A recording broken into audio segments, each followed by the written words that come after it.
नमस्कार, bullet news देख रहे हैं आप और मैं हूं राजकुमार पाठक। देखिए, गांव की चौपाल में आज हम जहां पर मौजूद हैं वो भैरवपुर है, औरंगाबाद विधानसभा में पड़ता है। और हमारे साथ में आज पूर्व सहकारिता मंत्री और पूर्व विधायक रामाधार सिंह जी हैं। सबसे पहले तो भैरवपुर में आप पहुँचे, उसके लिए बहुत बहुत धन्यवाद। जी, बहुत बहुत धन्यवाद। सवाल ये होगा, लगातार आप जनसंपर्क कर रहे हैं, यहाँ पर देखा जा रहा है कि जो भी नेता हैं वो पटना पहुँच चुके हैं, आप लोगों के बीच जा रहे हैं, लोगों से मिल रहे हैं। क्या कहेंगे कि क्या भाजपा की तरफ से आप एक उम्मीदवार के तौर पे उतर चुके हैं, सीट कंफर्म है आपका? ऐसा है, भाजपा के जो कार्यकर्ता होगा वह कभी नहीं कहेगा कि मेरा टिकट कंफर्म है। भारतीय जनता पार्टी अनुशासित पार्टी है।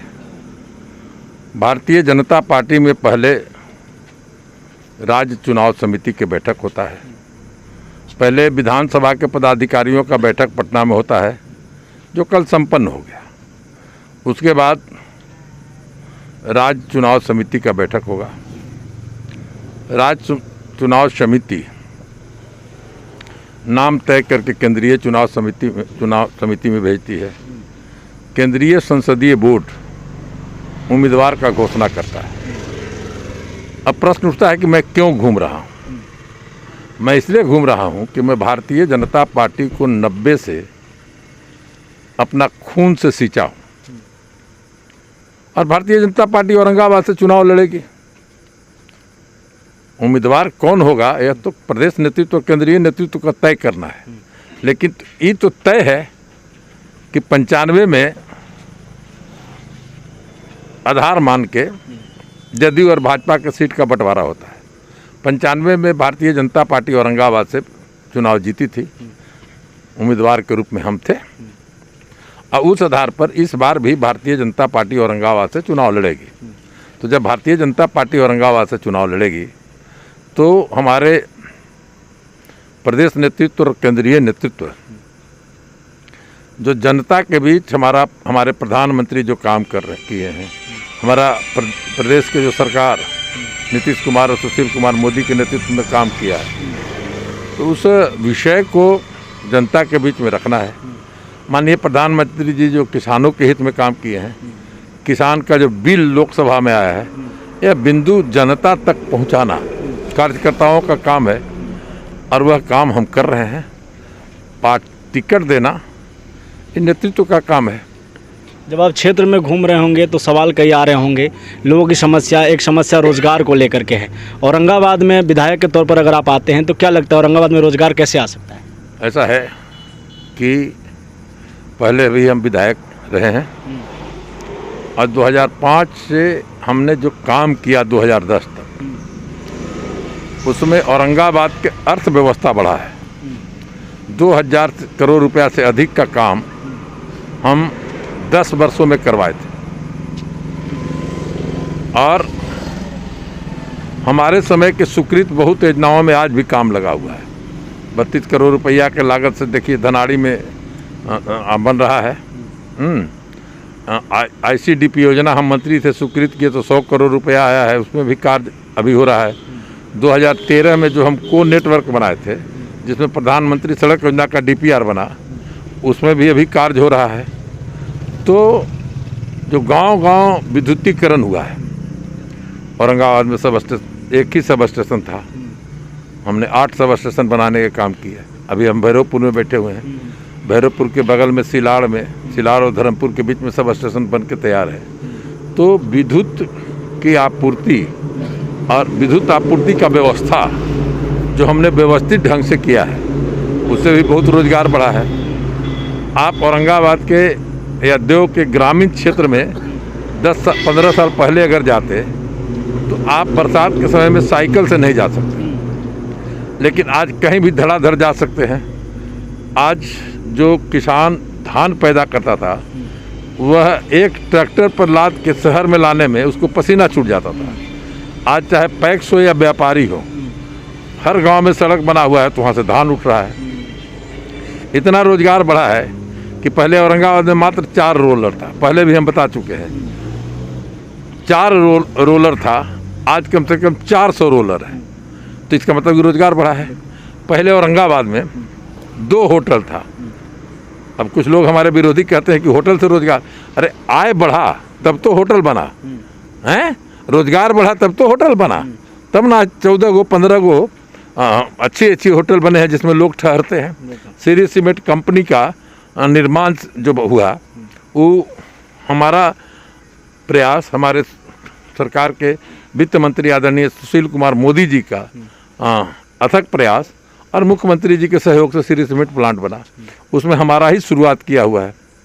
तो औरंगाबाद का अर्थव्यवस्था बढ़ा है और रोजगार भी बढ़ा है। अब देख लीजिए, गांव के किसान के पास कम से कम 500 कुट्टी मशीन होगा औरंगाबाद में। अब किसान कुट्टी काटता है, व्यापारी काटता है, उसमें घर में 10 मजदूर हैं। अब गांव-गांव धान कूटने वाला मशीन घूम रहा है ट्रैक्टर पर। पहले 50 ट्रैक्टर होगा, अब कम से कम 1000 ट्रैक्टर औरंगाबाद विधानसभा में है, 1500 ट्रैक्टर है। तो ये रोजगार बढ़ा है कि नहीं बढ़ा है? और उसी तरह जो गरीबी रेखा से ऊपर उठे हैं, अपने बच्चों का अच्छा शिक्षा दिवा रहे हैं, तो आगे चल के काम जो है अच्छा रोजगार पाएंगे। तो यह हम लोग की सरकार में और जो हमने प्रयास किया पैसा लाने का, उसके कारण हुआ है। एक सवाल और होगा, चूँकि आप जनसंपर्क कर रहे हैं, लोगों के बीच जा रहे हैं। देव केताकी के पास खेमचंद बिघा है और मगही पान को लेकर के जब बात होती है, 15 साल आप भी विधायक रहे हैं, वर्तमान में भी जो विधायक हैं, वहाँ पे कोल्ड स्टोरेज की बात हो रही है ताकि जो हमारी पहचान है मगही पान, उसको बचाया जा सके। उस पर क्यों ध्यान नहीं है और आपका क्या ध्यान है उसमें? ऐसा है कि मगही पान के लिए जो हमने जब 95 में हम विधायक बने थे, रामजीवन सिंह कृषि मंत्री थे, तो हमने विधानसभा में लड़कर सब्सिडी दिलाने का काम किया था। अभी भी हमारी सरकार मगही पान के लिए समझे कि नहीं, उनको जहाँ नुकसान हुआ है तो कृषि विभाग उनको सहायता दे रहा है। अभी हमारे मणिपुर के जो राज्यपाल हैं आदरणीय गंगा प्रसाद चौरसिया, आप कभी गए होंगे खेमचंद बिघा में, देखे होंगे, तो एक बाजार बना हुआ है, चौक बना हुआ है, जिसमें लोग आते हैं, अपने पान को रखते हैं और व्यापारी कलकत्ता से, बॉम्बे से, बनारस से आते हैं, पान ले जाते हैं जी। और इस बार अगर मैं विधायक बनूंगा तो निश्चित, अगर वहाँ के चौरसिया समाज, जिसमें बिहार सरकार 50% सब्सिडी देती है और बैंक से लोन में भी लाभ होता है, तो निश्चित रूप से हम वहाँ कोल्ड स्टोरेज बनवाने के काम करेंगे।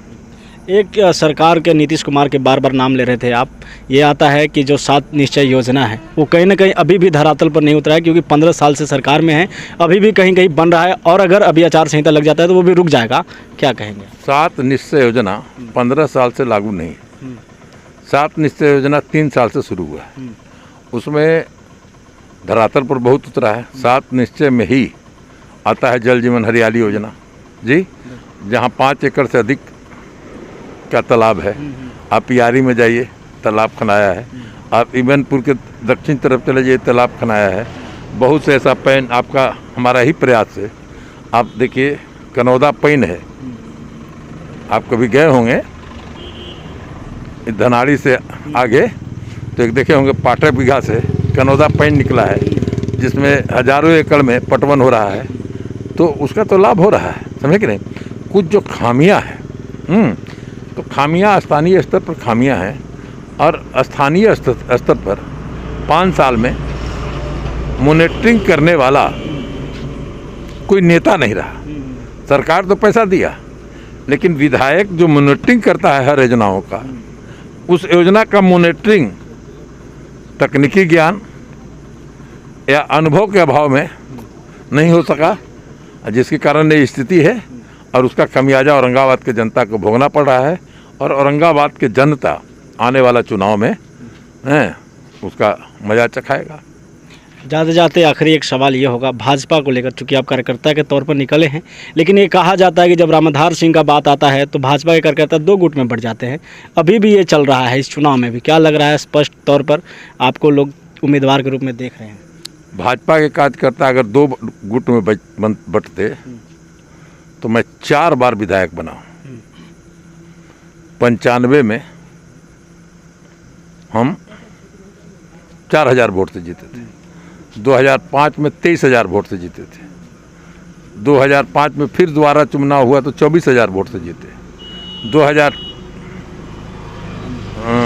10 में हम 10,000 वोट से जीते। और हमने जो नारा दिया था, क्योंकि वामपंथी विचारधारा के लोग गाँव में नारा देते थे कि जो हमसे टकराएगा चूर चूर हो जाएगा, हम नारा दिए कि जो हमसे टकराएगा हम ही में मिल जाएगा। तो हमारे नारा के प्रभाव से जो लोग मिले हैं, तो उसके कारण थोड़ा होता है। और चूँकि हम राजनीति करते हैं, यहाँ तो मठ मंदिर में पुजारी में जाइए ना, 4 गो मठ में जाइए ना मंदिर में हैं, तो सवेरे आरती और सुबह आरती में जो चढ़ावा चढ़ता है, सांझ के ओकरो बंटवारा लड़ाई हो जाता है। ये तो राजनीतिक दल है, इसलिए भारतीय जनता पार्टी में कहीं अच्छा ही नहीं है। और जो ऐसा करेंगे वो सब भुगतेंगे, पार्टी उस पर नज़र रखेगी, चाहे हम हो चाहे दूसरे लोग हों। बहुत बहुत धन्यवाद आपका। तो ये थे हमारे साथ पूर्व सहकारिता मंत्री, और ये कहा जा रहा है इस चुनाव में इस बार उतरने वाले हैं मैदान में, और ये देखा भी जा रहा है कि जनता का समर्थन मिल रहा है पूरी तरीके से। लगातार जनसंपर्क कर रहे हैं गांव की चौपाल के माध्यम से, हम भी लोगों के बीच जा रहे हैं, लोगों की राय ले रहे हैं। बने रहिए हमारे साथ, चलेंगे गाँव की चौपाल में, देखेंगे कि आखिरकार जनता की राय क्या है। बने रहिए और देखते रहिए बुलेटिन न्यूज़। बहुत बहुत धन्यवाद।